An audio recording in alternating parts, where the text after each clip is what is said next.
Breaking news, there's a path for professional athletes, even NFL athletes, in training camps right now to return to college athletics. A judge in Louisiana has granted a temporary restraining order to 16 football players, some in training camps, to return to college this season. That group includes former LSU edge rusher Jack Pyburn and others. Pyburn had two... Like, that is insanely crazy.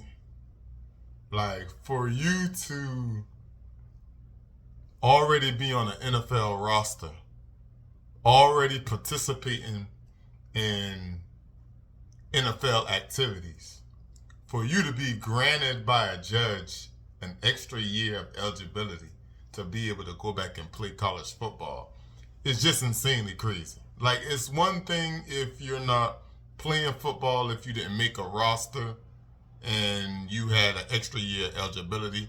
I kind of can get with that. I kind of can see those players actually being granted eligibility to go back and play college football, if they're eligible, of course. But for you to already be on the NFL roster participating in NFL activities and be able to go back is just crazy. But the kicker is, if you're on an NFL team, the NFL team has to release you by September the 1st, which is a couple weeks away. Sacks in a preseason game with the Buccaneers less than a week ago. The temporary restraining order would allow those players to transfer schools as well if they so choose.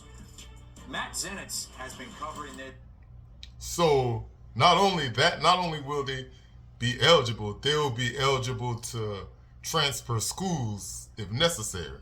So you got to think, all schools are basically looking at who's being granted this extra year eligibility, because if you have holes to fill and you see a guy that's on an NFL roster, like they said, this guy that played for LSU had 2 sacks in one of the Tampa Bay Buccaneer preseason games. Like, if you're a college team, like, if he can do that at the NFL level, like, that's somebody that you would want. The only upside for those players is, of course, if you're an undrafted rookie or a rookie selected in the late rounds, of course, you going back to college financially changes dramatically, because I don't know the minimum for a late round undrafted rookie, but I can imagine it's nowhere near the amount of money they will be getting in NIL deals and NIL money going to a bigger college.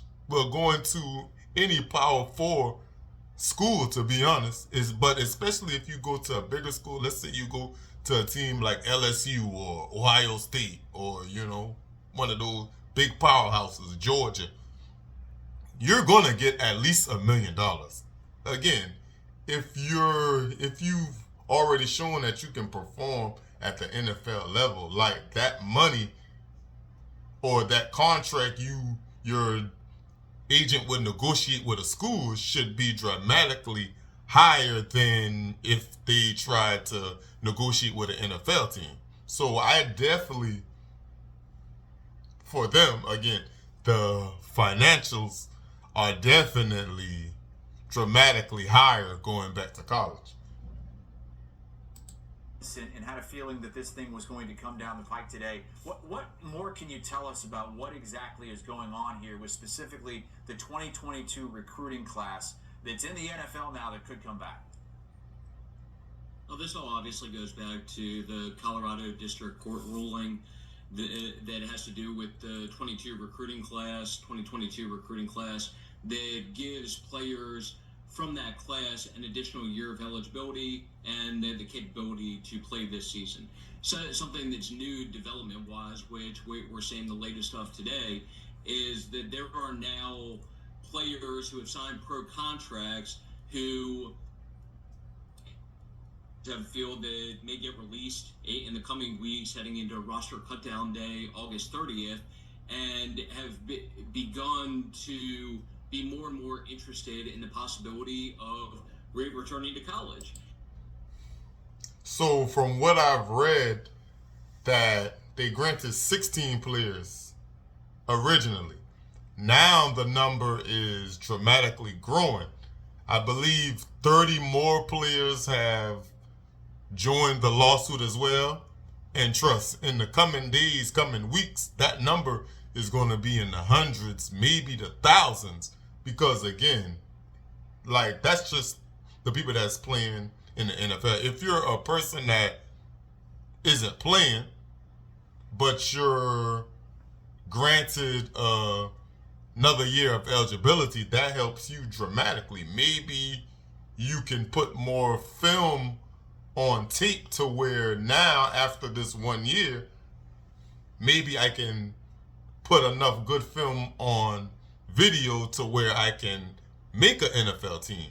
So that's also an upside for those players. Again, I'm all for a college player getting their money. I'm probably one of the few that am glad that they're getting paid now. Like, a lot of people, they don't like these college players to get paid. But I'm all for it, because at the end of the day, you're putting your body on the line, but you're not getting paid, or you're not receiving any type of compensation. But the employer is reaping all of the compensation benefits. That's definitely not fair. But I'm against a player being on an NFL roster and having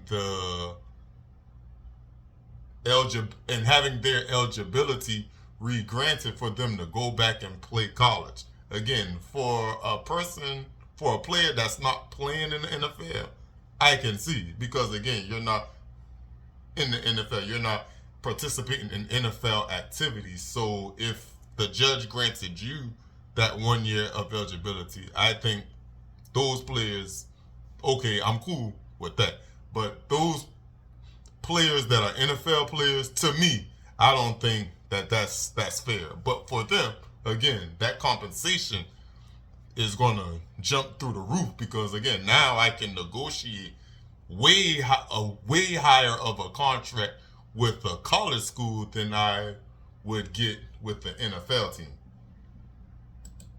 And it's led recently to some of those players looking into filing lawsuits and trying to get TROs that would give them the capability to return to school and possibly transfer. And now, as of today, August 19th, we're seeing the first of those temporary restraining orders being filed that, for right now, gives this group of players, which includes some good ones and some that are currently on NFL rosters, the capability at this point to not only return to college, but also enter the transfer portal. So I'm going to stop it right there. Like, the college football scene is getting crazy, but let me know what you think about this in the comment section. Make sure to like, comment, and subscribe.